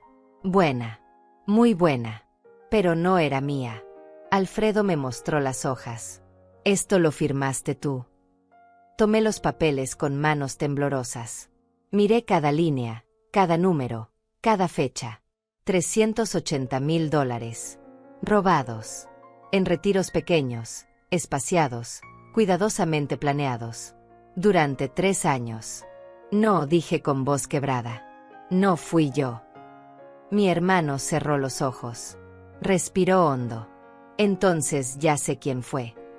Bajamos las escaleras en silencio. Sonia seguía sentada.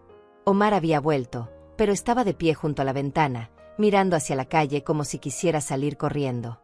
Alfredo puso los documentos sobre la mesa. Alguien falsificó la firma de Isaura. Alguien interceptó la correspondencia del banco.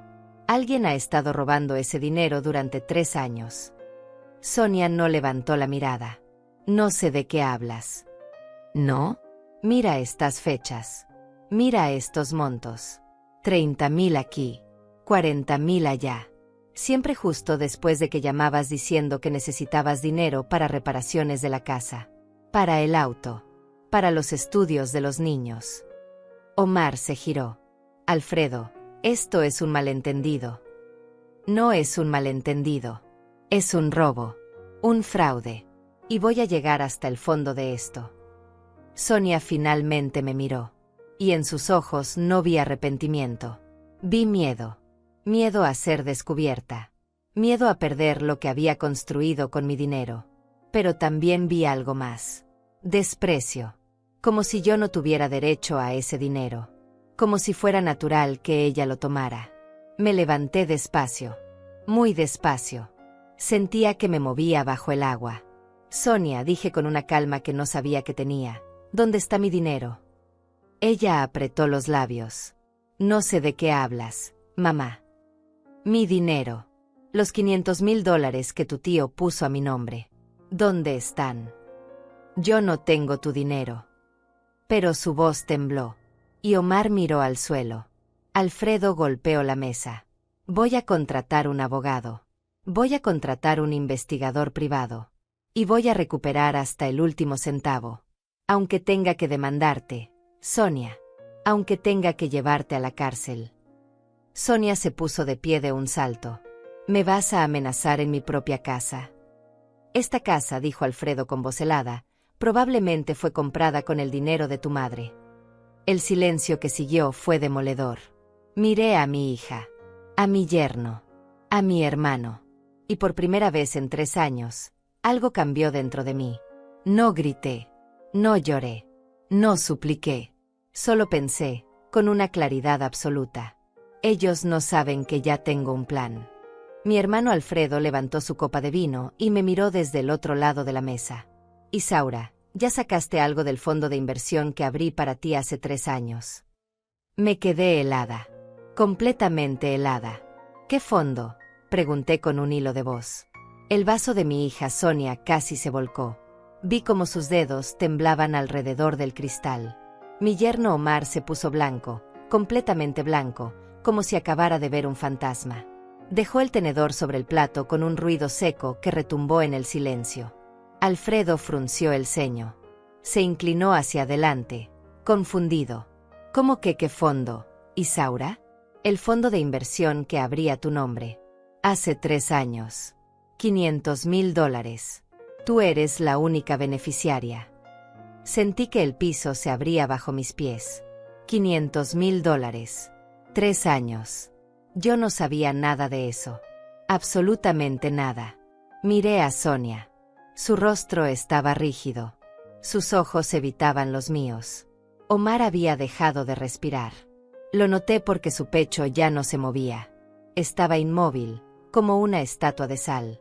Alfredo, dije despacio, sintiendo cada palabra salir de mi boca como si pesara 1 tonelada, yo nunca recibí ningún documento.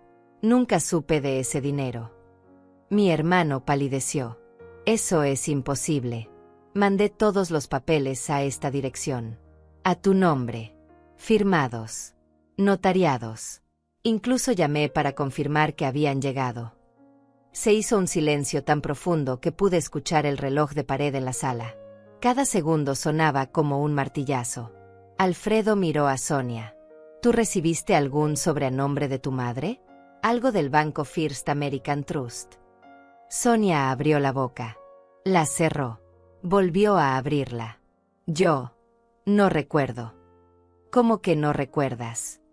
La voz de Alfredo subió de tono. Hablo de un sobrecertificado. Con sellos internacionales. Imposible no recordarlo. Omar se levantó de golpe. Voy al baño, murmuró. Pero su voz sonó rota, desesperada. Alfredo no le quitó los ojos de encima mientras salía. Luego me miró a mí. Isaura, ¿en serio nunca viste esos documentos? Negué con la cabeza. Sentía un nudo en la garganta del tamaño de una piedra. Nunca, Alfredo. Te lo juro. Mi hermano sacó su teléfono. Sus dedos volaban sobre la pantalla. Llamó al banco. Puso el altavoz. Una voz amable respondió del otro lado. First American Trust. Buenas noches. Habla Alfredo Rodríguez. Necesito información sobre la cuenta de inversión número 4471-8839-2206. A nombre de Isaura Rodríguez. Hubo un momento de espera. Tecla sonando. Luego la voz regresó. Sí, señor Rodríguez. La cuenta está activa. Saldo actual, $120,000. El mundo se detuvo. ¿Cuánto?, preguntó Alfredo, incrédulo. $120,000, señor. Eso es imposible. Deposité 500,000 hace 3 años.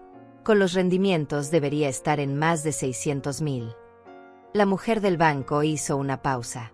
Señor, ha habido retiros constantes. El más reciente fue hace 2 semanas. $30,000.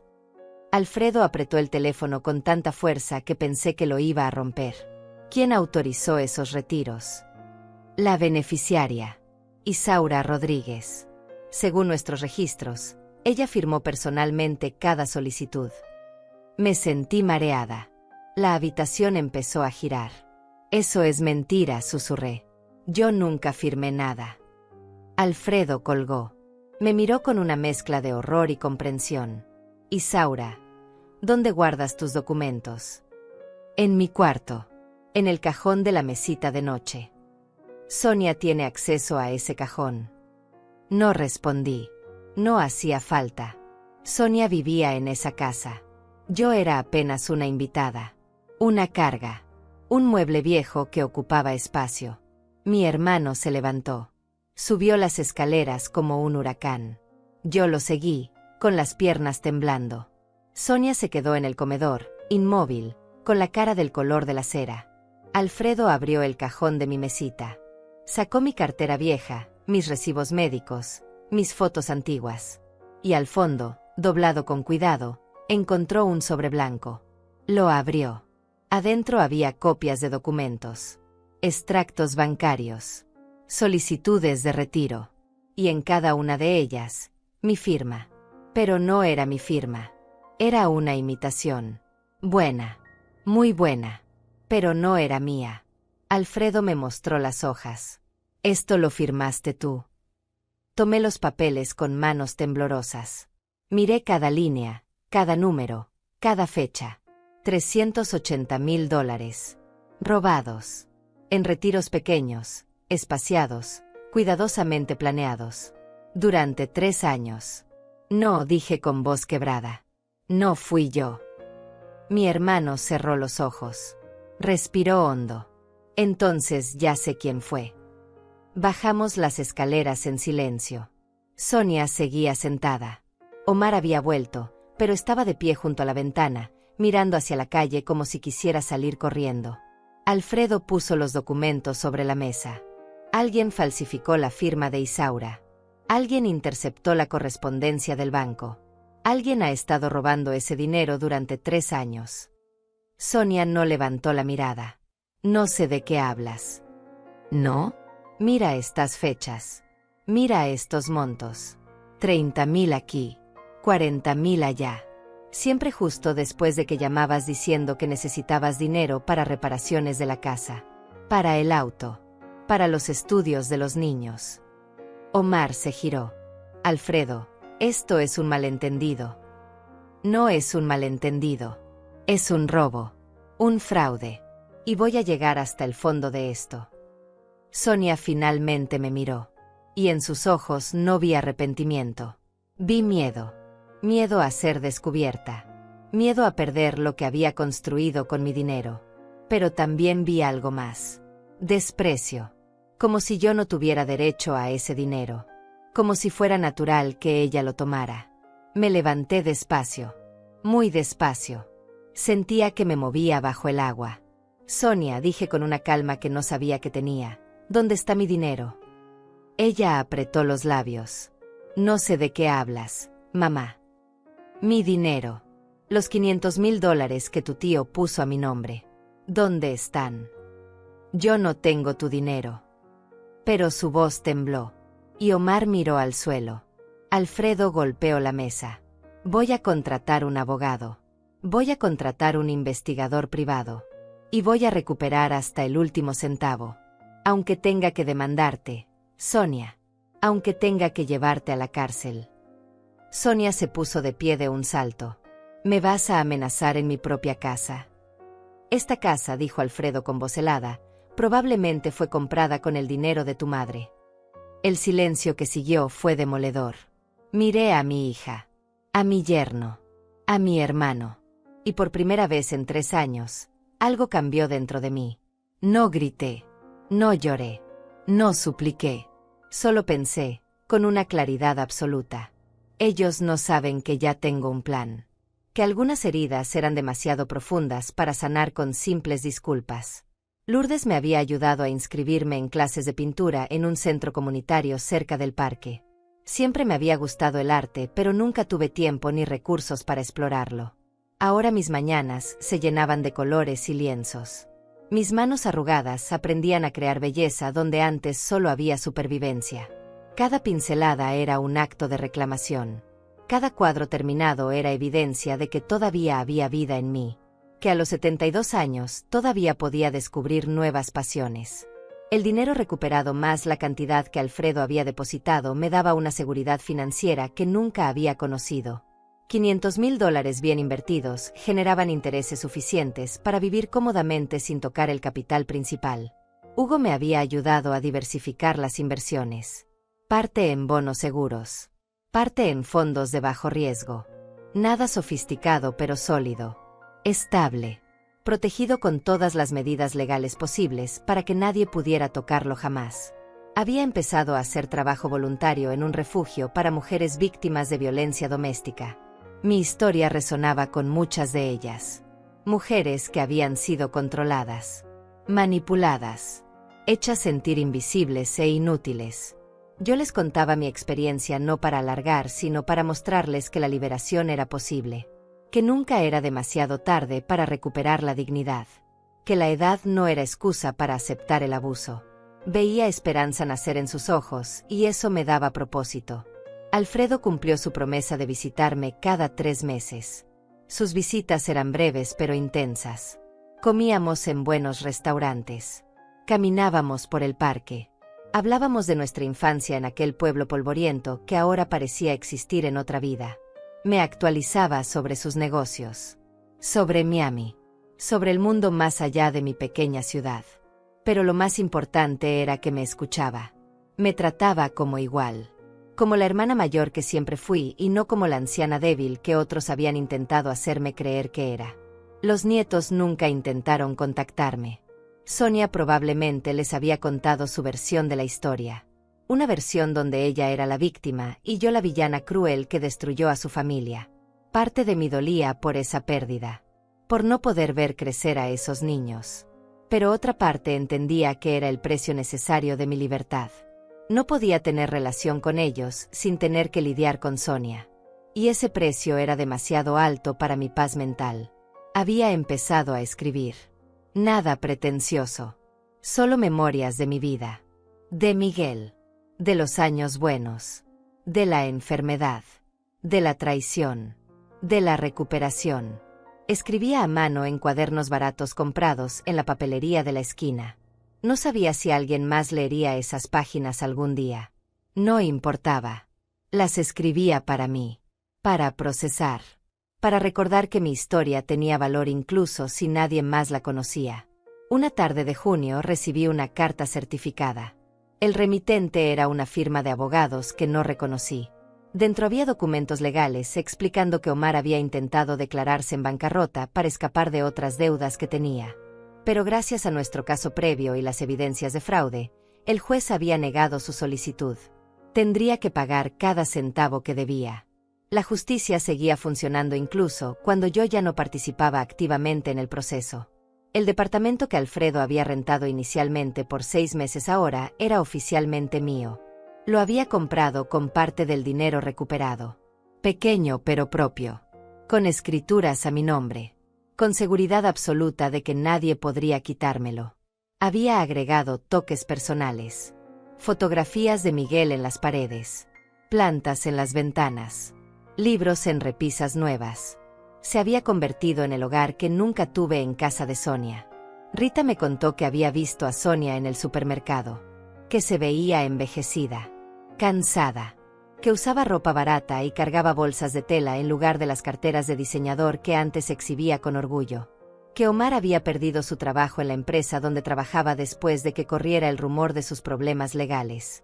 Que estaban sobreviviendo con empleos temporales y préstamos de amigos que cada vez eran menos. La vida que construyeron con dinero robado se había derrumbado completamente. No sentí satisfacción al escuchar eso. No sentí el placer oscuro de la venganza cumplida. Solo sentí una tristeza distante por vidas desperdiciadas. Por elecciones equivocadas. Por codicia que destruyó lo único que realmente importaba. La familia que pudimos haber sido. La relación madre e hija que pudo haber existido si Sonia hubiera elegido diferente. Pero esa tristeza ya no me consumía.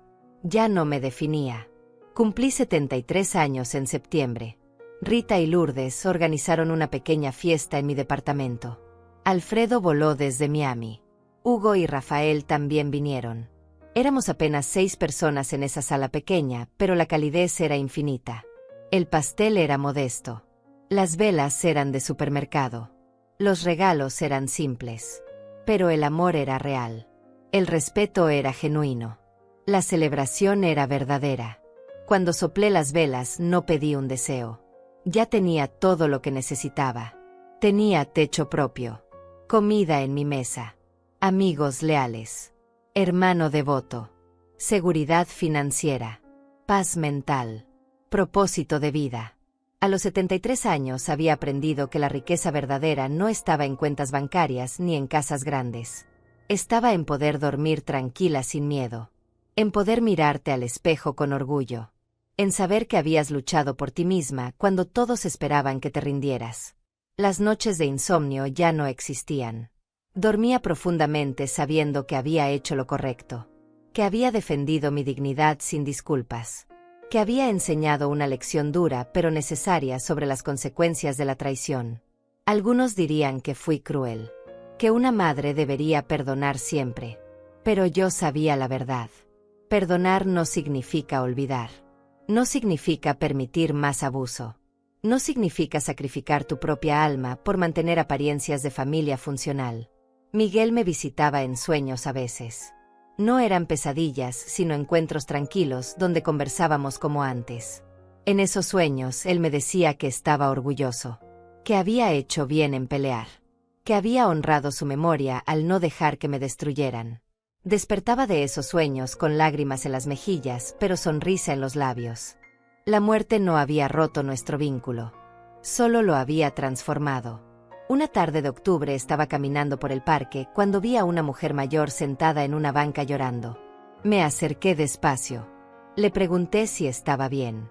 Entre sollozos me contó que su hijo la había echado de casa. Que no tenía dónde ir. Que se sentía inútil y vieja. Me senté junto a ella. Le tomé la mano. Y le conté mi historia. No toda. Solo lo suficiente para que supiera que no estaba sola. Que había salidas. Que había esperanza incluso cuando todo parecía perdido. Le di el número de Rita. El contacto del refugio donde hacía voluntariado. La dirección de Hugo por si necesitaba ayuda legal. No sé qué pasó con ella después. Si tomó mi ayuda o no. Pero planté una semilla. Di luz donde había oscuridad. Y eso era suficiente. Esa era mi misión ahora. Ayudar a otras mujeres invisibles a encontrar su voz. Su fuerza. Su camino hacia la libertad. Los meses siguieron pasando. El invierno llegó con nieve ligera que cubría la ciudad de blanco. Navidad se acercaba nuevamente. Un año completo desde aquella cena que había detonado todo. Alfredo preguntó si quería pasar las fiestas con él en Miami. Consideré la oferta, pero decidí quedarme. Quería pasar la Navidad en mi propio espacio. Con mis propias tradiciones. Sin fantasmas del pasado persiguiéndome. Preparé una cena sencilla. Pavo pequeño. Puré de papas. Ensalada. Postre comprado en la panadería de la esquina. Rita vino a acompañarme. Brindamos con vino barato y reímos recordando el año que había pasado. Las batallas ganadas. Las lecciones aprendidas. Las amistades fortalecidas. Era una Navidad humilde, pero era mía. Completamente mía. Esa noche, antes de dormir, me paré frente al espejo. Miré a la mujer que me devolvía la mirada. Cabello blanco. Arrugas profundas. Manos manchadas por el tiempo. Pero ojos brillantes. Espalda recta. Expresión serena. Ya no era Isaura la víctima. Ya no era Isaura la invisible. Ya no era Isaura la robada. Era simplemente Isaura. Una mujer de 73 años que había sobrevivido traición, humillación y robo. Que había peleado cuando hubiera sido más fácil rendirse. Que había recuperado no solo su dinero sino su identidad. Que había aprendido que nunca era demasiado tarde para defenderte. Que había descubierto que la verdadera familia no era sangre sino lealtad. Mi nombre ya no llevaba el peso de la vergüenza. Mi historia ya no estaba definida por lo que otros me hicieron sino por cómo respondí. Mi futuro ya no era una sentencia de dependencia y miseria, sino una promesa de dignidad y paz. Apagué la luz. Me acosté en mi cama. En mi departamento. En mi vida recuperada. Y sonreí en la oscuridad. Porque mi nombre ya no era el que ellos usaron para robar y manipular. Mi historia apenas empezaba.